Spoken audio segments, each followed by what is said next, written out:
conocer la medida tomada por el sector médico frente al preacuerdo. Es que las constantes movilizaciones continuaron en las calles paceñas para pedir nuevamente el diálogo como representantes del gobierno. Bueno, las reuniones coordinadas son con otras federaciones, con Colegio Médico, con Facultad de la UMSA, las asociaciones de otras carreras de medicina también que están sumados, la población. Y lo más confrontante va a ser los padres de familia que ya están tomando sus medidas porque son sus hijos los que van a quedar afectados. Sí, hay muchas asociaciones, federaciones, hay farmacéuticos, laboratoristas, fisioterapeutas, hay muchas organizaciones que se están sumando y nosotros vamos a dar lucha y no nos vamos a rendir. Ante esta decisión, tanto el gobierno como salubristas tomaron diferentes medidas para que la población no se vea desprotegida. Una de ellas, la atención en nuestro país de médicos de nacionalidad cubana. No, eso vamos a ver, se mide tanto la capacidad académica, la formación académica, no desmerecemos, son profesionales de nuestro mismo rubro, pero lo que nosotros queremos es que se respete a todos los profesionales bolivianos. Otra medida, la atención médica gratuita en la estación roja de la empresa Mi Teleférico. Pues evidenciado, ¿no? Este fin de semana en el Teleférico Rojo se ha visto aquella atención, pero no podemos desmerecer. Todo profesional tiene que ser respetado y más aún profesional de salud que lucha contra una vida. Esos son los antecedentes del conflicto. Recuerden, para mañana un paro programado para el sector de farmacias. Daremos los detalles en una nota que difundiremos más adelante, pero esa información finalmente ha sido confirmada en el día de hoy. En los siguientes instantes vamos a abordar el tema a través de la perspectiva y de la visión de dos representantes del Colegio Médico, un médico de base y un dirigente, que nos hablarán del estado en el que se encuentra este conflicto.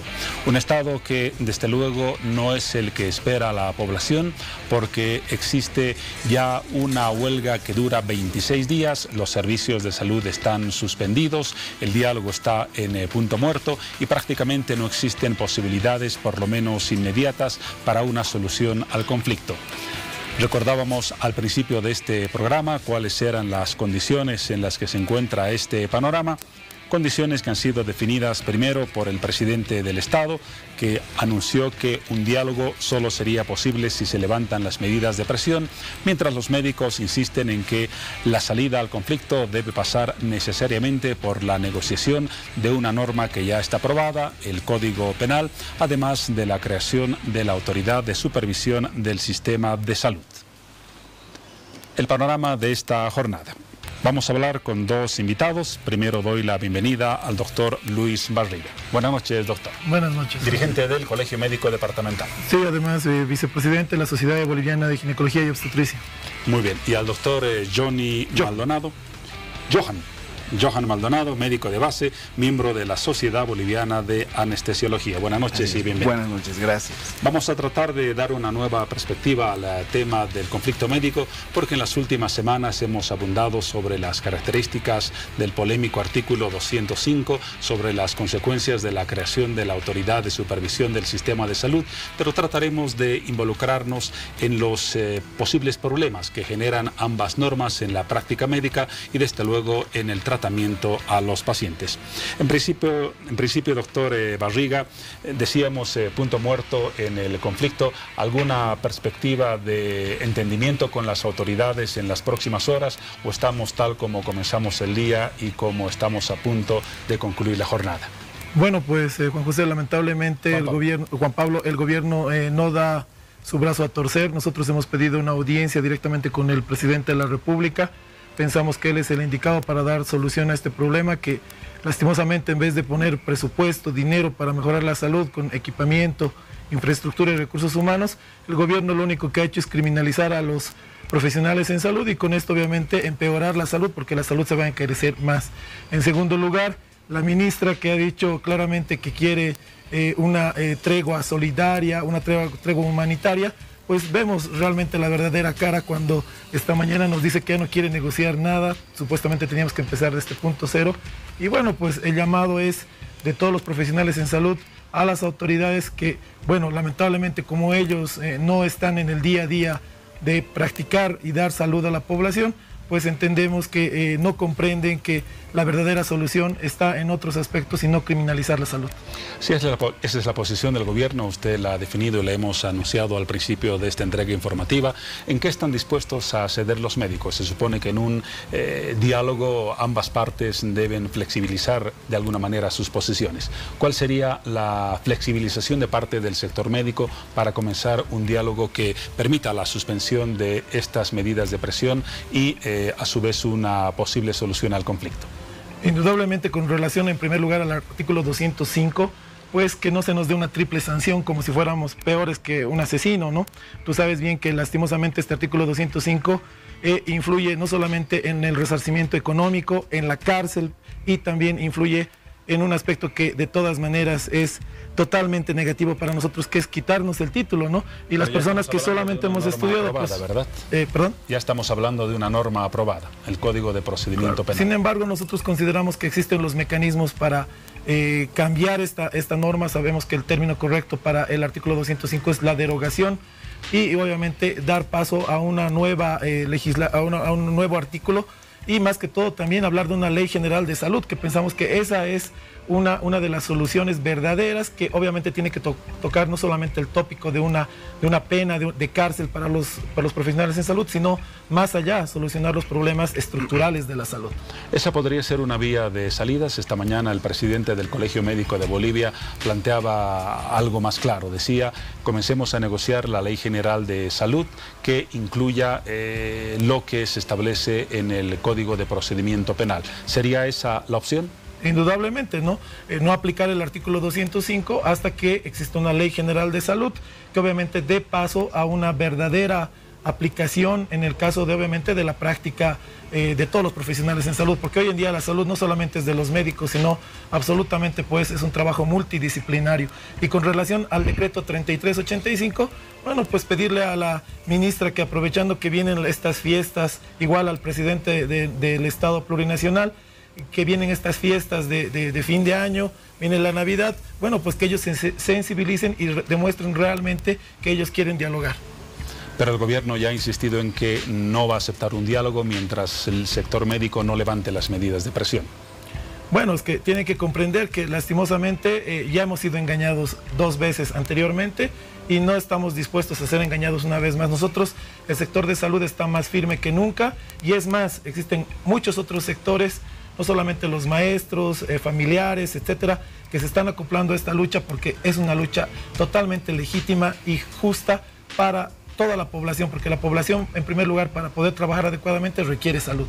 ¿No se habrá perdido una oportunidad de diálogo cuando se propuso iniciar conversaciones y el sector médico dijo que no estaba de acuerdo en iniciarlas hasta que no se presenten disculpas por parte de la ministra de Comunicación, y un día después se aprueba el código tal cual? ¿No se perdió en ese momento esa oportunidad de diálogo? Bueno, eso habrá que preguntarles a los del gobierno, porque en algún momento los que han agredido, especialmente la ministra de Comunicación, ha sido pues ella hacia nosotros, y no costaba nada, digamos, como una persona noble, decir que se ha equivocado al decir que los médicos un poco más somos mercaderes de la salud.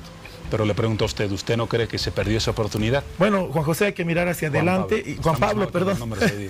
Juan Pablo, hay que mirar hacia adelante, y obviamente pues hay que ver lo que se puede hacer en este momento, ¿no? Y en este momento lo que se puede hacer es reinstalar indudablemente el diálogo, pero bajo ciertas condiciones que los médicos y el sector de salud hemos sido bastante claros, y es obviamente pues que no vamos a aceptar el artículo 205 y ser criminalizados. Digamos, en un extremo se podría hablar obviamente de que no exista esta triple sanción y todo lo negativo que tiene este artículo, indudablemente, porque no es el único aspecto. Hablemos ahora de ese enfoque que les decía, vamos a tratar de que sea distinto en las consecuencias prácticas de la normativa que se ha aprobado hasta ahora. Y para eso estamos con el doctor Maldonado, ya lo decíamos, médico de base y miembro de la Sociedad Boliviana de Anestesiología. ¿De qué manera el artículo 205 afecta un trabajo tan delicado como el del anestesiólogo? Ustedes participan en una intervención quirúrgica y son prácticamente los que determinan el grado y la cantidad de anestesia que se debe dar a un paciente, y ese es un trabajo delicadísimo. ¿Cómo se sienten con la aprobación del artículo 205? Juan Pablo, creemos nosotros que cuando una norma se aplica en un código penal, significa que la agresión hacia la sociedad es muy grande. Por eso están tipificados los violadores, los estafadores y ahora el personal de salud.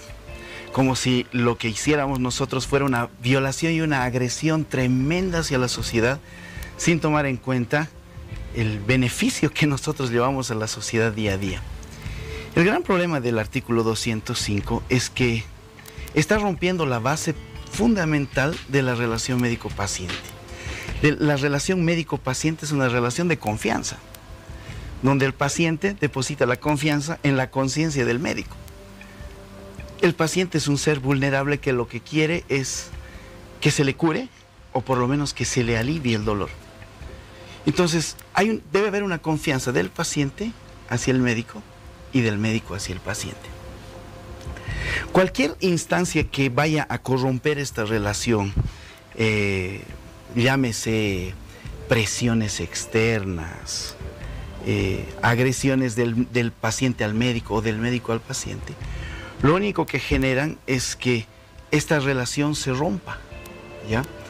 ¿Y qué va a pasar? Que el médico debe empezar a, voy a poner entre comillas, cuidarse, protegerse. En vez de que haya esa relación de confianza con el paciente, pues yo tengo que pensar que el paciente es lastimosamente, un potencial demandante mío. En el caso de la pregunta que le planteaba de su especialidad, ¿cuál es el riesgo que se presenta tras la aprobación de la normativa que hemos conocido en los últimos días? Demandas desde ponerle una vía venosa. Ponemos una vía venosa, se le hace un hematoma, ya pueden decir, esto es negligencia. Nosotros tenemos que tener cuidado. Le estoy poniendo un ejemplo básico, y llegando hasta alergias transoperatorias, espasmos bronquiales, no determinados de inicio, porque yo no sé cómo va a reaccionar usted a un medicamento que yo le voy a poner, que está suficientemente fundamentado, suficientemente estudiado, pero hay reacciones idiosincráticas. Para ser anestesiólogo nosotros hemos estudiado entre 10 y 12 años. No es que hemos aprendido en 3 años a ser anestesiólogos. Y hacemos las cosas como dice nuestro logo de la Sociedad Boliviana de Anestesia, seguridad. Eso es lo principal. Pero pueden haber reacciones que llamamos nosotros idiosincráticas, sin llegar a ser ni siquiera un error nuestro. Ni siquiera es que me equivoco de ponerle un fármaco, porque tenemos protocolos de cuidado, de administración de fármacos. Pero hay reacciones inesperadas. Entonces, ¿qué pasa?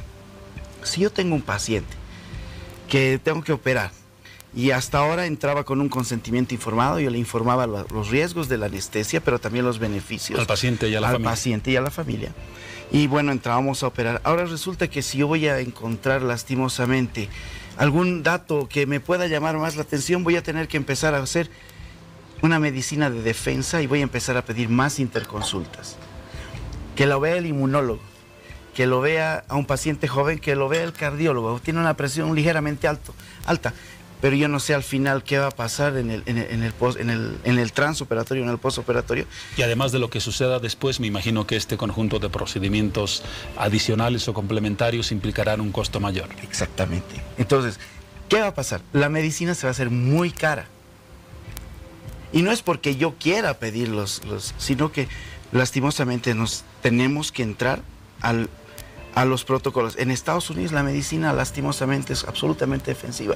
Entonces, para operar a un paciente tienen que pedirle muchísimos laboratorios, muchas interconsultas, porque las demandas son muy altas. Hay una presión para que nosotros no dejemos huecos en ningún lado para que el paciente nos pueda demandar. En una operación común, ¿cuál es el grado de responsabilidad, si es que existe algún porcentaje, desconozco, entre el cirujano y el anestesiólogo?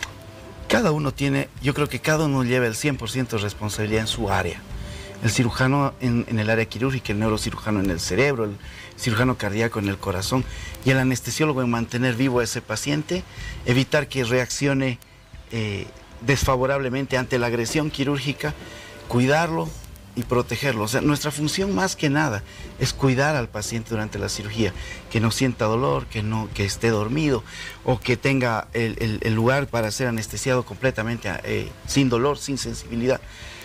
Pero creemos nosotros en la Sociedad Boliviana de Anestesiología que vamos a ser uno de los primeros blancos en la judicialización. Se imagínese un trabajo tan delicado como cuidarlo a usted para que lo puedan operar de algo.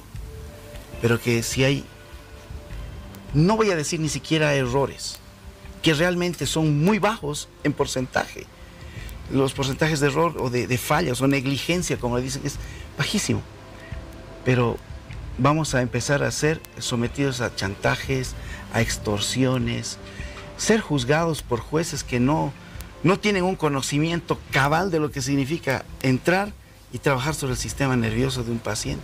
Ahora, mucha gente estará pensando lo siguiente: justamente las características de esta norma, como las ha descrito, ¿no implicarán que el médico, los médicos en general, ejerzan con mucho mayor cuidado y precisión una tarea específica? Más que cuidado y precisión, que es lo que lo hacemos, es con defensa. O sea, hay cosas que quizás son innecesarias realmente, pero por protegernos, para evitar una demanda, vamos a tener que hacerlo. Y además, que si usted va a algunos hospitales, el equipamiento que se tiene es pues mínimo. Y los médicos, anestesiólogos, como verdaderos héroes, han estado soportando y sosteniendo la salud. El gran problema no es el médico, es el sistema de salud. Por eso hemos coincidido con el doctor Barriga, que la solución no es castigarlo al médico. Si el médico no tiene una buena máquina de anestesia, buenos monitores, fármacos de primera, pues ¿cuál va a ser el resultado? Si usted lo mete a correr el Dakar con una PETA del 87, pues no va a llegar a nada. Y si a mí me quieren hacer dar anestesia con una máquina aunque le diga del 2000, pues no es lo mismo tener un monitor tan antiguo que tener un modelo 2017. Y el Estado no está haciendo las inversiones suficientes en muchos hospitales. Algunos sí tienen, pero la gran mayoría, sobre todo dependientes del Estado, las condiciones son paupérrimas. Y lo que hay que tratar es el sistema de salud, más que castigar al médico como si fuera un criminal, como si estuviera haciendo un daño tremendo a la sociedad boliviana con su trabajo. Doctor Barriga, a propósito de lo que menciona su colega, ¿por qué no hubo una preocupación también drástica como existe ahora en el presente sobre las medidas que ha dispuesto el gobierno respecto a las condiciones de salud? ¿Por qué se ha esperado a que se dicten estas normas para hablar de la falta de infraestructura en el sector médico? ¿Por qué antes no se planteó, por ejemplo, una huelga para protestar justamente por esas insuficientes condiciones que, lo sabemos todos, son así de crudas? Es que lo hacemos todo el tiempo, lo hacemos en nuestros hospitales, lo hacemos ante nuestras autoridades de las direcciones de los hospitales. Yo quiero recordarte, Juan Pablo, y para que veas que los médicos ahora también nos equivocamos muchas veces, es el tema de que desde el 2012, cuando se prometió, el gobierno dio pie a que iba a haber una cumbre de salud, pues nos hicieron hacer un montón de reuniones, un montón de talleres, y al final yo te pregunto, hoy en día no hay tal cumbre de salud, ¿no? Y no hay solución a los problemas. Entonces, el verdadero problema en este momento con el artículo 205 es pues la justicia que tenemos. Ningún médico quiere ser sometido ante una justicia lastimosamente corrupta, ante una justicia que no va a ser la respuesta. Y también se ha hablado de que nos han puesto candados como protección, ¿no? El parlamentario, el asambleísta González habla de que, por ejemplo, si no hay las condiciones, pues no te van a echar la culpa, ¿no es cierto? Pero nosotros constantemente sabemos que en la mayoría de nuestros hospitales tenemos que actuar con temeridad, como justamente califica este artículo, porque pues lamentablemente no existen las condiciones. En mi caso de ginecólogo, muchas veces tenemos que operar y hacer nacer a un bebé prematuro, pretérmino, como es el término correcto que nosotros llamamos, sabiendo que no hay la incubadora, ¿no? Entonces todo el tiempo estamos actuando en condiciones de riesgo y el paciente obviamente pues descarga todos estos problemas sobre el médico, no va hacia, por ejemplo, quien debería, en este caso, resolver los problemas en salud, que son obviamente las autoridades. Y el otro tema, hemos perdido la institucionalidad, lastimosamente, empezando, y lo decimos con todo respeto, porque es una mujer, a la ministra, ¿no? Desde el ministerio, pasando por los viceministerios y todas las autoridades son elegidas a dedo, no hay un concurso de méritos, no hay exámenes de competencia, entonces por lo tanto la salud está en manos probablemente de gente que no es capaz de solucionar este problema porque obviamente no ha estudiado para eso. Es como si a mi ginecólogo me pidieras que haga una cirugía cardíaca, pues seguramente la podría hacer porque tengo conocimientos básicos, pero los resultados pues no van a ser los óptimos y van a estar muy lejanos de lo que quiere toda la población, que es salud para todos. Ahora, sobre el primer punto, la falta de condiciones y de infraestructura, nunca que yo sepa, puedo equivocarme, ha existido un paro del sector médico contra esas condiciones, a favor, por ejemplo, de un incremento más significativo del presupuesto destinado a salud. Allí me imagino hubieran encontrado un mayor eco de apoyo en la población. Yo quiero hacerte recuerdo, Juan Pablo, que incluso ha habido un sacerdote que ha pedido mayor presupuesto para la salud y obviamente se lo ha denigrado, se lo ha cuestionado. Exactamente, y obviamente el gobierno siempre nos marea con una u otra cosa, que si era el 10% de no sé qué. Aquí lo que se necesita es, como los médicos lo hemos demostrado muchas veces ya anteriormente, como te digo, desde el 2012, esta lucha viene ya de mucho tiempo, hemos sacado incluso a la calle las condiciones en las que trabajamos, ¿no? Sillas, mesas quirúrgicas encerradas. Obviamente tú sabes el tema del taladro con el que tienen que operar muchos traumatólogos, que son taladros de carpintería, cuando deberían ser taladros especializados obviamente en el área, ¿no? Y en cuanto obviamente a la parte que me compete a mí, que es la obstetricia y ginecología, pues no tenemos la suficiente cantidad de neonatólogos, no tenemos la suficiente cantidad de incubadoras, y es por eso pues que Bolivia lastimosamente está en el penúltimo lugar de los indicadores, porque la mortalidad materna, la mortalidad neonatal en este país pues sigue siendo elevada, porque no hay quien le ponga una verdadera solución a los problemas. Pero en esa época, cuando se planteó esa demanda o esa iniciativa personal de ese sacerdote, no hubo una medida de presión a favor de esa propuesta por parte del sector médico. Claro, no ha habido una medida como la que estamos haciendo ahora, porque indudablemente pues el gobierno nos está atacando y toda acción genera una reacción. Nosotros obviamente lo único que estamos haciendo en este momento es defendernos y pedir las condiciones que, si el gobierno quiere criminalizarnos, quiere ponernos en riesgo, tú sabes que solamente las personas que son potencialmente riesgosas, ¿no?, para cometer delitos, entran al Código Penal. Y eso es lo que ha hecho el gobierno, ¿no? Entonces lo que nosotros estamos haciendo es reaccionar ante esta situación, e indudablemente quieren que hagamos las cosas como al 100%, pues que nos den las condiciones que están establecidas obviamente en toda la normativa, porque aquí en la China, en Estados Unidos, hay una normativa bajo la cual obviamente todos los profesionales nos tenemos que guiar. Doctor Maldonado, para su profesión, ¿en qué cambiaría significativamente el ejercicio de la práctica médica con la nueva normativa que hoy en día está aprobada y vigente? La verdad es que cambiaría mucho. Si usted viera las condiciones en las que actualmente hemos tenido que salvar vidas, como dice José Luis, con temeridad, más que temeridad, heroicismo. Sacar adelante la salud del pueblo con lo poco que tenemos. Si nosotros seguimos sacando la salud del pueblo con lo poco que tenemos, con lo poco que da el Estado, pues vamos a terminar presos y sin título y sin bienes. Porque se nos va a acusar de temerarios y pues es lo que le digo, tenemos que protegerme. Son años, seguimos estudiando, 12 años, maestrías, doctorados para sacar especialistas en cirugía cardíaca, en cirugía vascular, trasplantes, neurocirugía, anestesiólogos especializados en esas cosas, anestesiólogos pediatras. Ellos se ven sujetos a cirugías de niños de 3 días en el hospital del niño, de 3 horas de recién nacidos, con menos de 1 kilo de peso. Y realmente las condiciones en las que trabaja un anestesiólogo boliviano, comparado con las normas que quieren poner de un anestesiólogo en cualquier otro país, vecino inclusive, hace que pues a nosotros se nos va a limitar mucho y vamos a tener que esperar que el sistema inyecte nuevos recursos, nuevos hospitales. No puede ser que estemos tan saturados en un hospital obrero, 400 camas o 500 camas, cuando deberíamos tener 1700. No hay más hospitales. Todo se concentra. Tenemos que operar desde las 7:30 de la mañana hasta las 8 de la noche sin parar y no hay las condiciones mínimas necesarias. Todos hacinados. Salas de 20 pacientes, 15 pacientes.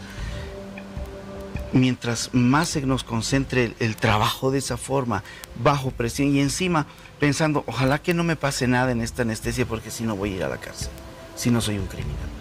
Y tener que decirle al paciente, o sea, lo que voy a hacer con usted es un bien para usted, pero lastimosamente a partir de esta promulgación puede ser un crimen. Imagínese cómo uno trabaja, imagínese cómo uno trabaja.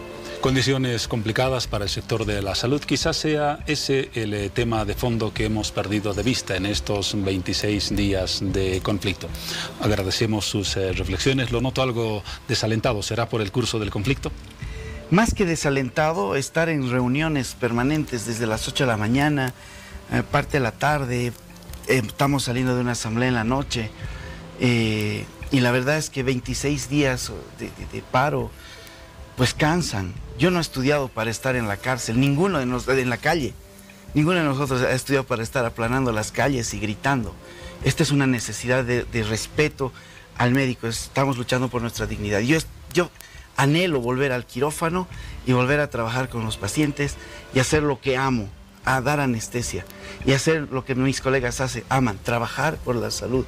Más que desalentado, estamos cansados. Y hablé hace un poco de tiempo con la gente del hospital que está en huelga de hambre en la Universidad Mayor de San Andrés, en nuestra gloriosa Facultad de Medicina. Y realmente queremos que esto se acabe. Ojalá sea así, por el bien general. Pero con respeto, con diálogo, como debe ser, y un diálogo franco, no engañoso como el que hemos estado teniendo en los últimos años, diría yo. Doctor Barriga, para concluir, una frase muy corta, su pronóstico del conflicto en los siguientes días. Bueno, pues la situación está en manos del gobierno, él tiene la solución, él tiene la obligación de que la salud en este país sea mucho mejor para todos, y nosotros como profesionales, lo dijo claramente mi colega, estamos dispuestos, seguimos trabajando, seguimos haciendo turnos, seguimos salvando vidas. Le pedimos a la población más bien que nos apoye porque nosotros estamos luchando por los derechos humanos que toda persona debe tener. Gracias por su presencia, lo mismo al doctor. Y estaremos, desde luego, haciendo el seguimiento de este conflicto que tanta y tanta preocupación causa no solamente a los médicos y al gobierno, sino a la comunidad en su conjunto. Un paréntesis, la primera pausa en hora 23 y luego seguimos con más.